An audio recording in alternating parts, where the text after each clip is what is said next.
नमस्कार, मैं हूं जगविंदर पटियाल। छोटी आवाज के बड़े मंच पर आपका स्वागत है। आप देख रहे हैं एबीपी न्यूज। अब वक्त है पब्लिक इंटरेस्ट का। पब्लिक इंटरेस्ट में आज सबसे पहले परीक्षण नोबेल सरकार का होगा। ढाका के बंग भवन में मोहम्मद यूनुस की अंतरिम सरकार का परीक्षण होने से पहले ही आज किस तरह से शपथ ग्रहण समारोह अभी शुरू हुआ है, उसकी ताजा तस्वीरें आप देखेंगे। इस सरकार में जमाते इस्लामी को कितनी जगह मिली, तख्ता पलट के लिए आंदोलन चलाने वाले कितने छात्र नेता नई सरकार में शामिल होंगे और बांग्लादेश को शांति करने के लिए किस तरह से यूनुस ने नया फार्मूला निकाला है। बांग्लादेश की नई सरकार का पूरा परिचय पटियाल से जानिए। आज का दूसरा परीक्षण वक्फ की कानूनी हैसियत पर होगा। केंद्र सरकार की कानूनी कैंची कैसे चली है, यह आपको बताएंगे। मोदी सरकार वक्फ पर एक संशोधन बिल लाई है। यह बिल आज लोकसभा में क्यों पास नहीं हो पाया, इस बिल पर विपक्ष को क्यों ऐतराज है और सियासत क्यों बेहिसाब है। वक्फ बिल के नए बवाल की पूरी पिक्चर पटियाल के साथ देखिए। तीसरा परीक्षण विनेश फोगाट के 100 ग्राम वजन और संन्यास पर शुरू हुई सियासी दंगल का होगा। नेता क्यों विनेश के अयोग्य होने पर सियासत का घोड़ा दौड़ा रहे हैं। ओलंपिक में भारतीय हॉकी ने ब्रॉन्ज मेडल पर दूसरी बार कैसे कब्जा किया और गोल्डन बॉय नीरज चोपड़ा से क्यों है आज रात गोल्ड मेडल की उम्मीद। जानने के लिए पटियाल के साथ रात 9:25 तक बने रहें।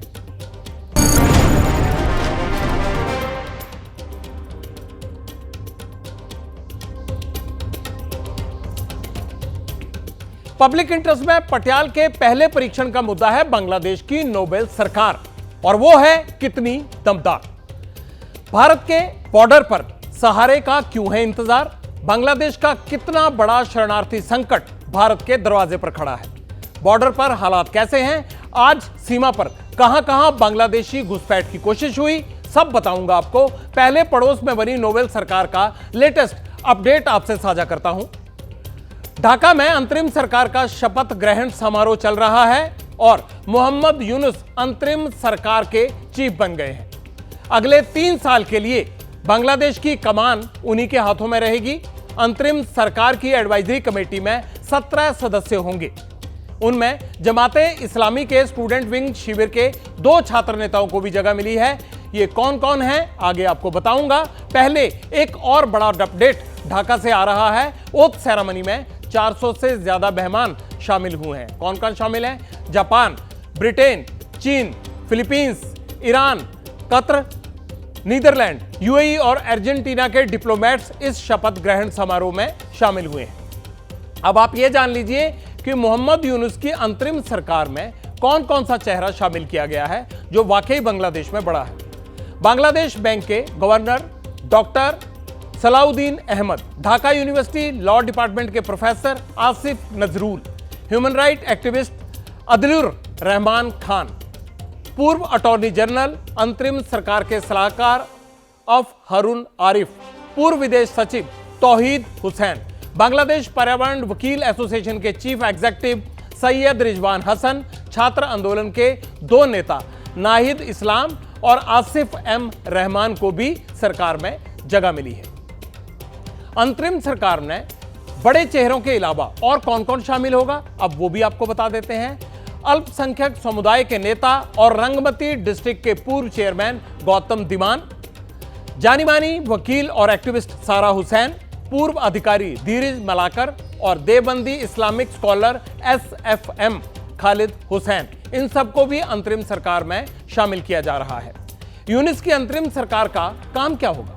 अब पटियाल आपको यूनुस सरकार के अगले 5 दिनों के रोड मैप के बारे में जानकारी देगा। पहला काम यह है कि देश के माहौल को शांत करना है। दूसरा, कानून व्यवस्था को बनाए रखने की जिम्मेदारी। शेख हसीना के समर्थकों की सुरक्षा सुनिश्चित करना भी पहले कामों के अंदर शामिल किया गया है। इसके बाद मोहम्मद यूनुस की प्राथमिकता जिन कामों पर रहेगी उसके बारे में क्या बताया गया है। बांग्लादेश की सुस्त पड़ी इकोनॉमी को रफ्तार देना, क्योंकि खुद अर्थशास्त्री हैं, नोबेल पुरस्कार ले चुके हैं, तो यह एक सबसे अहम काम होगा।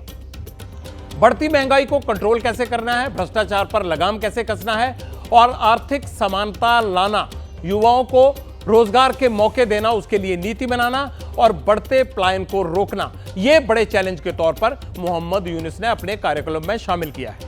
मोहम्मद यूनुस और आर्मी चीफ वकार उज़्ज़मा ने अगले 3 से 4 दिनों में हालात सामान्य होने का दावा किया है। उधर चीन के बाद अमेरिका ने भी बांग्लादेश की अंतरिम सरकार को समर्थन देने का ऐलान कर दिया है।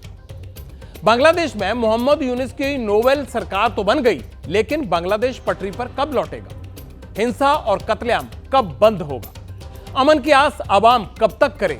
जलते बांग्लादेश में बेबस चेहरों से निकलते ये सवाल यूनुस की अंतरिम सरकार के लिए पहला बड़ा चैलेंज है। भारत के बॉर्डर पर बांग्लादेश से पलायन करने वालों की भीड़ कहां बढ़ने लगी है, यह भी मैं आज आपको बताऊंगा। लेकिन पहले यह जान लीजिए कि आज बांग्लादेश के हालात कैसे हैं, उनमें कोई सुधार हुआ या नहीं, अराजकता का आलम क्या है। बांग्लादेश पर सबसे पहले पटियाल महत्वपूर्ण अपडेट देगा। पिछले 24 घंटों में 21 लोग मारे गए हैं और अगर हम पिछले 23 दिनों में मौत का आंकड़ा देखें तो वो बढ़कर 560 हो गया है। बांग्लादेश में 3 महीने के भीतर आम चुनाव हो सकते हैं। पूर्व पीएम खालिदा शेख ने जल्द चुनाव कराने की मांग की है। बांग्लादेश में बैंक से कैश निकलवाने के लिए लिमिट बना दिया गया है। एक अकाउंट से 1 लाख टका से ज्यादा पैसा नहीं निकलेगा। अंतरिम सरकार के चीफ जो बने हैं मोहम्मद यूनुस को लेबर लॉ उल्लंघन के केस में ढाका कोर्ट ने बरी कर दिया है। इन पर कई तरह के मुकदमे शेख हसीना के कार्यकाल में चल रहे थे, उनमें एक मुकदमा यह भी था जिसमें उनको बरी कर दिया गया। बांग्लादेश में भारतीय वीजा सेंटर अगले आदेश तक बंद रहेंगे। बांग्लादेश से पलायन को देखते हुए भारत ने ओडिशा में 480 किलोमीटर लंबी समुद्री सीमा पर सिक्योरिटी बढ़ा दी है। चीन ने बांग्लादेश में तख्ता पलट की वजह महंगाई और आर्थिक मंदी को बताया है। चीन के सरकारी न्यूज़पेपर ग्लोबल टाइम्स ने यह दावा किया है। पड़ोसी मुल्क बांग्लादेश में अब भी कितना तनाव है, लोग क्यों दहशत में हैं, इस सत्य के परीक्षण के लिए अब पटियाल आपको एक वीडियो दिखाएगा। राजधानी ढाका में आग की ये लपटें उस मकान से निकल रही हैं जिसमें सेना के रिटायर्ड मेजर मोहम्मद अली रहते थे। दंगाइयों ने मेजर के घर को आग के हवाले कर दिया। भीड़ ने घर को फूंकने से पहले जमकर लूटपाट भी की। बताया यह जा रहा है कि मेजर मोहम्मद अली शेख हसीना के करीबी थे, इसीलिए कट्टरपंथियों ने उन्हें हसीना की वफादारी की यह सजा दी। बांग्लादेश में गदर मचा हुआ है। शेख हसीना के इस्तीफे देने के बाद भी हालात बदल नहीं रहे हैं। जगह जगह पर आगजनी की घटनाएं हो रही हैं। हिंदू परिवारों को निशाना बनाया जा रहा है। पूरे बांग्लादेश में हिंसा हो रही है। 5 अगस्त को तख्तापलट होने के बाद से बांग्लादेश सेना ने अपना कंट्रोल जमा लिया था पूरे देश में, लेकिन उपद्रवियों को अभी तक रोका नहीं जा सका है। हिंसा वो लगातार कर रहे हैं। यही वजह है कि अब भारत और बांग्लादेश के बॉर्डर पर सहारे की उम्मीद में भीड़ बढ़ने लगी है। पिछले 24 घंटे में बांग्लादेश की तरफ से 1200 लोगों ने भारत में घुसने की कोशिश की, यानी घुसपैठ की कोशिश हुई। बीएसएफ ने कैसे इस घुसपैठ को रोका, अब इसके प्रमाण के लिए पटियाल आपको एक वीडियो दिखाएगा। भारत बांग्लादेश सीमा पर लोगों का हजूम है। ये सब भारत आना चाहते हैं क्योंकि बांग्लादेश में इसकी जान को खतरा लग रहा है। इसीलिए बीएसएफ के जवान चौकन्ने हैं ताकि कोई भी बिना इजाजत के भारत की सीमा में घुस ना पाए। बांग्लादेश से आए कुछ लोगों ने खेतों के रास्ते भारतीय सीमा में घुसने की कोशिश की, लेकिन बीएसएफ ने इसे नाकाम कर दिया। बांग्लादेश में घुसपैठ को रोकना इतना मुश्किल क्यों माना जाता है? इसके लिए आपको भारत बांग्लादेश बॉर्डर को समझना होगा। पटियाल ने इसका भी इंतजाम किया है। भारत बांग्लादेश के साथ तकरीबन 4096 किलोमीटर लंबा बॉर्डर शेयर करता है।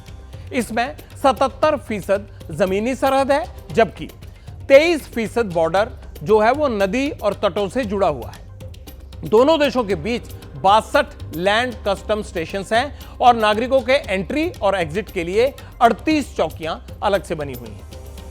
इतनी सिक्योरिटी के बावजूद परेशानी क्यों है, अब पटियाल से यह भी जान लीजिए। असल में 4096 किलोमीटर के बॉर्डर में से 3180 किलोमीटर की सीमा पर फेंसिंग है, जबकि 917 किलोमीटर का बॉर्डर अब भी खुला हुआ है। यहीं से घुसपैठ को रोकना सबसे बड़ी चुनौती है। बांग्लादेश में भारत आने का एक और रास्ता है और वो है मेडिकल टूरिज्म। तख्तापलट से पहले बांग्लादेश के जिन लोगों ने भारत में इलाज करवाने के लिए वीजा लिया था, बसों में भर भर कर वो बॉर्डर पर पहुंच रहे हैं। अब पटियाल आपको बिहार के किशनगंज लेकर चलेगा। किशनगंज के इस लामपुर में बांग्लादेश की सीमा एकदम साथ सटी हुई है। यहां अचानक भारी संख्या में बांग्लादेशी पहुंच रहे हैं। बांग्लादेशी नागरिकों ने भारत में दाखिल होने की कोशिश भी की। जिनके पास वीजा नहीं है वो भी एंटर करने की कोशिश कर रहे हैं, लेकिन सेना और पुलिस ने उन्हें ऐसा करने से रोक दिया। भीड़ इतनी ज्यादा थी कि सुरक्षा का घेरा टूट सकता था, लेकिन गनीमत यह रही कि दोनों मुल्कों की सरहद के बीच नदी थी, जिसकी वजह से भीड़ भारत में दाखिल नहीं हो पाई। फिलहाल बॉर्डर पर सेना अलर्ट पर है, हर मूवमेंट पर नजर रखी जा रही है। अब पटियाल आपको भारत बांग्लादेश के पेट्रापोल इंटरनेशनल बॉर्डर 24 परगना लेकर चलेगा। बॉर्डर पर हालात कैसे हैं, बांग्लादेश में लोगों को इलाज और दवाइयों से कैसे दिक्कत आ रही है, वहां पर इसकी किल्लत हो गई है, बॉर्डर पर आ रहे लोग तकलीफ खुद बता रहे हैं। एबीपी नेटवर्क के संवाददाता सुकांता मुखर्जी ने इनसे बात की है, आप भी सुनिए। बांग्लादेश रोड ट्रैफिक कॉर्पोरेशन का जो बस है जो बांग्लादेश से डायरेक्टली इंडिया के बॉर्डर पे घुस चुकी है, और ये 40 पैसेंजर का जो वीजा है वो सभी मेडिकल के वीजा के लिए वो लोग अप्लाई किए थे और सभी को पास कर दिया गया है इंडिया गवर्नमेंट के तरफ से। मेडिकल वीजा के लिए आया, मेडिकल वीजा के लिए, दवाई के लिए थोड़ा दिक्कत होता और दुकान पर सब बंद था, आप लोगों को मालूम होगा। बांग्लादेश में इस वक्त जो हालात हैं उनकी तुलना 1971 की जंग के वक्त से की जा रही है। यह भी माना जा रहा है कि बांग्लादेश का शरणार्थी संकट भारत के दरवाजे पर खड़ा है। 1971 में भी बांग्लादेश के लोगों ने भारत में शरण ली थी। उस वक्त कितने शरणार्थी भारत आए थे और उनको कहां-कहां रखा गया था, अब इसकी जानकारी पटियाल आपको देगा। दिसंबर 1971 में करीब 1 करोड़ बांग्लादेशी शरणार्थी भारत आए।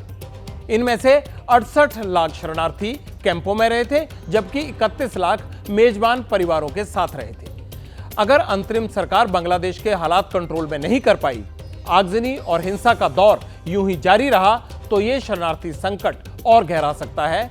चिंता केवल इतनी ही नहीं है, भारत और बांग्लादेश के बीच व्यापार को भी धक्का लगा है। यह एक दूसरी चिंता की बात है। दोनों देशों के बीच पिछले फाइनेंशियल ईयर में 91,613 करोड़ रुपए का एक्सपोर्ट और 15,268 करोड़ रुपए का इंपोर्ट हुआ था। भारत और बांग्लादेश के बीच 70% व्यापार ट्रकों के जरिए यानी सड़क के रास्ते होता है, जबकि करीब 30% पानी के रास्ते होता है। 5 अगस्त को बांग्लादेश में तख्तापलट हो गया। इससे कारोबार पर कितना बुरा असर पड़ा, बॉर्डर पर आयात और निर्यात के पहिए कितनी बुरी तरह से जाम हैं और व्यापार को रफ्तार कब मिलेगी, ग्राउंड जीरो की हालात अब आपको दिखाता हूं। यह Benapole Petrapole largest land port है। यहाँ पे थोड़ा 2-3 दिन के लिए हम लोग रुक गया, बांग्लादेश भी रुक दिया। बांग्लादेश बीजीबी, इंडियन बीएसएफ हमारा आना जाना बंद कर दिया ड्यू टू सिस्टम क्रिटिकल। ये बहुत गंभीर हो गया परिस्थिति, इसलिए हम एक्सपोर्ट इम्पोर्ट कर नहीं पाए। एक्सपोर्टर लोग भी ओरिड है, क्या करूँ, हमको सामान जाएगा बांग्लादेश में, पैसा मिलेगा ना मिले। इसके बाद भी हमारा आशा है कल से, और ना ही आज कल से हम सुबह से शुरू करने के लिए जा रहे हैं। बांग्लादेश में 15 साल राज करने के बाद शेख हसीना के खिलाफ बगावत क्यों हुई? इसकी वजह क्या 30% आरक्षण का कोटा है, या फिर हसीना के कार्यकाल में भ्रष्टाचार के साथ आवाम से उनकी दूरियों ने बगावत को हवा दी? हसीना पर अपने करीबियों को फायदा देने के भी इल्जाम लगे, तो बांग्लादेश से कितना बजट बाहर निकाला गया और कितना सालाना बजट है, इस पर भी कई संगीन आरोप शेख हसीना पर लगाए जा रहे हैं। अब पटियाल उन आरोपों का परीक्षण करेगा। मेरे परीक्षण का आधार ग्लोबल फाइनेंशियल इंटीग्रिटी की एक रिपोर्ट है, और यह रिपोर्ट यह बताती है कि हसीना सरकार के 15 सालों में 150 बिलियन अमेरिकी डॉलर बांग्लादेश से बाहर भेजे गए। बांग्लादेश की करेंसी टका है, उस हिसाब से यह रकम कितनी बनती है? 17.6 लाख करोड़ टका। भारतीय रुपए के हिसाब से अगर इसको आंका जाए तो ये 12.59 लाख करोड़ रुपए बनती है। आपको सुनकर ताजुब होगा कि बांग्लादेश का मौजूदा सालाना बजट 7.97 लाख करोड़ टका है। इस लिहाज से रिपोर्ट में जो आरोप शेख हसीना के कार्यकाल में पैसा बाहर निकालने के लगे हैं, वो पैसा सालाना बजट से दुगना है। मतलब 15 साल में सालाना बजट से डबल पैसा बांग्लादेश से विदेशों में निकाला गया। अब बड़ा सवाल यह है कि यह पैसा किन देशों में निकाला गया और हसीना के किस किस करीबी पर कितना फायदा लेने का आरोप है। ग्लोबल फाइनेंशियल इंटीग्रिटी रिपोर्ट में यह दावा किया गया है कि हसीना सरकार ने 17.6 लाख करोड़ टका बैंकों से कर्ज के तौर पर जुटाया, पैसे की बंदरबांट की, अवामी लीग के नेताओं, मनपसंद व्यापारियों, करीबी नौकरशाहों, पुलिस और बैंक के बड़े अधिकारियों में इसे बांटा गया। यह पैसा किस देश में पहुंचा, अब उनके नाम भी जान लीजिए। इस पैसे को पहुंचाने का Switzerland, Britain, America, Canada, Japan, Saudi Arab, Singapore, south east Asia के देश और यूरोप के कुछ देशों का नाम है कि ये इन देशों में पैसा ट्रांसफर किया गया। अब अवामी लीग के उन नेताओं का नाम जान लीजिए जिन पर ज्यादा फायदा लेने के आरोप लग रहे हैं। पहले हैं बांग्लादेश के पूर्व लैंड मिनिस्टर सैफुज्मा चौधरी। ब्रिटेन में कहते हैं चौधरी के 260 संपत्तियां हैं, प्रॉपर्टीज इन्होंने खरीदी हैं और इनकी कीमत कितनी है? 1888 करोड़ टका। दूसरे शख्स कौन है जिन्हें फायदा मिला? मोहम्मद अब्दुस शोभिन मियां 2018 में सांसद थे और शेख हसीना के स्पेशल सेक्रेटरी भी रह चुके हैं। मियां की विदेश में कम से कम 9 प्रॉपर्टीज होने का दावा है और इनकी कीमत 47 करोड़ टका बताई जाती है। इसके अलावा और क्या आरोप लगे हैं? पब्लिक इंटरेस्ट में हम उन तमाम चीजों की पड़ताल कर रहे हैं जिसको लेकर बांग्लादेश और बांग्लादेश में तख्तापलट होने को लेकर जिस तरह से आगजनी का दौर आया और उसके बाद जैसे लोगों को अपनी जान बचाकर छुपना पड़ रहा है, रहना पड़ रहा है, उन तमाम चीजों पर पब्लिक इंटरेस्ट में आगे भी हमारी नजर बनी रहेगी।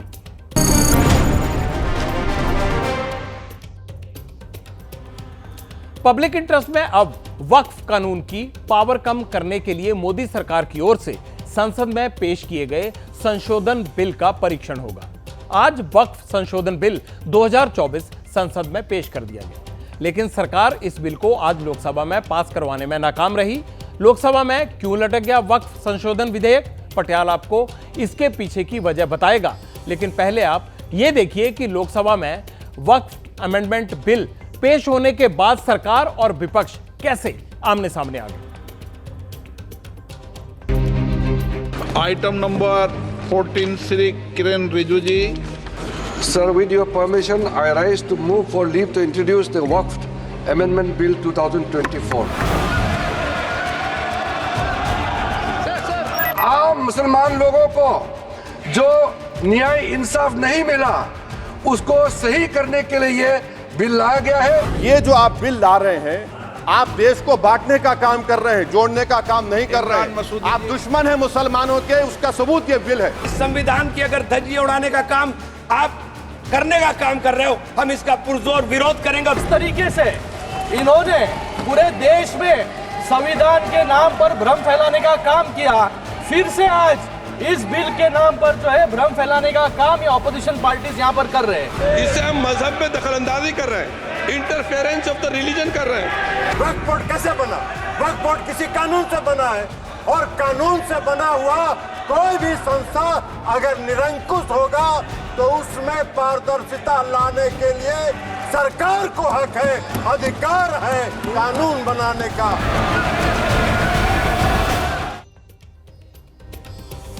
वक्फ में संशोधन वाले बिल को विपक्ष संविधान और मुसलमानों के खिलाफ बता रहा है। Congress, Samajwadi party, TMC, RJD, Indian union Muslim league समेत तमाम विपक्षी दलों का यह कहना है कि वक्फ एक्ट में बदलाव की कोशिश मुसलमानों की धार्मिक स्वतंत्रता पर सीधा हमला है। यह अनुच्छेद 14 का उल्लंघन है। इस संशोधन से कलेक्टर को असीमित अधिकार मिल जाएंगे। वक्फ बिल पर मोदी सरकार की सहयोगी जेडीयू और टीडीपी भी मजबूती से खड़ी रही। सरकार की ओर से यह कहा गया कि वक्फ एक्ट में बदलाव से मुस्लिम समाज में कमजोरों और महिलाओं को उनका अधिकार मिलेगा। शिवसेना ने कहा कि देश में क्या कानून चलेगा। टीडीपी का कहना है कि इससे वक्फ में ट्रांसपेरेंसी आएगी। इसके बावजूद भी सरकार बिल को मंजूरी दिलाने में नाकाम हो गई। अब बिल को ज्वाइंट कमेटी के पास भेजा जाएगा। अब पटियाला आपको यह बताएगा कि मोदी सरकार को इस कानून में बदलाव की जरूरत आखिर क्यों पड़ी। लेकिन पहले आप यह भी जान लीजिए कि वक्फ संशोधन बिल से इस कानून में कौन कौन से बदलाव को प्रस्ताव के तौर पर रखा गया है। इस बिल में क्या कहा गया है? वक्फ एक्ट 1995 की धारा 40 को हटाने का प्रस्ताव है। पोर्टल और डेटाबेस बनाकर वक्फ संपत्ति का रजिस्ट्रेशन किया जाएगा। संशोधित कानून में 6 महीने के अंदर पोर्टल पर प्रॉपर्टी का ब्यौरा देना जरूरी होगा। बिल में किसी प्रॉपर्टी की वक्फ के तौर पर गलत घोषणा रोकी जाएगी। किसी संपत्ति पर दावे से पहले वक्फ बोर्ड को सभी को इसकी सूचना देनी होगी। सेंट्रल वक्फ बोर्ड और स्टेट वक्फ बोर्ड से कम 2 महिलाओं का होना जरूरी होगा। इसके अलावा सुन्नी और शिया समुदाय की तरफ से और बोहरा और आग खानी मुसलमानों के लिए भी अलग वक्फ बोर्ड बनाने की बात बिल में शामिल की गई है। एक इंडिविजुअल केस है बोहरा समाज का सर, मुंबई में एक ट्रस्ट है, उस समय हाई कोर्ट ने सेटल कर दिया गया सर, उसका स्टेटस साफ करके रखा हुआ है। और आप लोग सब जानते हैं दाऊद इब्राहिम का नाम, वो उसके आसपास वहां रहते थे। एशिया का लार्जेस्ट क्लस्टर डेवलपमेंट स्कीम का उसी जगह में लॉन्च किया गया। जो आदमी इस प्रॉपर्टी से कोई लेना देना नहीं, गुजरात में किसी एक ने इस प्रॉपर्टी के खिलाफ में वक्फ बोर्ड में कंप्लेन कर दिया और फिर वक्फ बोर्ड ने नोटिफाई कर दिया। जो आदमी ना वो शहर में रहता है, ना इतिहास में उस प्रॉपर्टी से कोई लेना देना है, ना वो राज्य में रहता है, कहीं और का है, और एक डेवलपमेंट प्रोजेक्ट को कंप्लेन करके वक्फ बोर्ड के माध्यम से इंटरफेयर करके डिस्टर्ब किया। तमिलनाडु के अंदर में तिरुचेंतुराई इन तिरुचिरापल्ली डिस्ट्रिक्ट है तमिलनाडु में, वहां 1500 साल पुराना सुंदरेश्वर टेम्पल मंदिर वहां मौजूद थे। और वहां बेचारे एक वहां के गांव में रहने वाले, उसको पता भी नहीं है, वो अपना जमीन बेचने के लिए 1.2 एकड़ जो बेचने के लिए गए तो आप बताया गया कि आपका गांव तो वक्फ का जमीन है।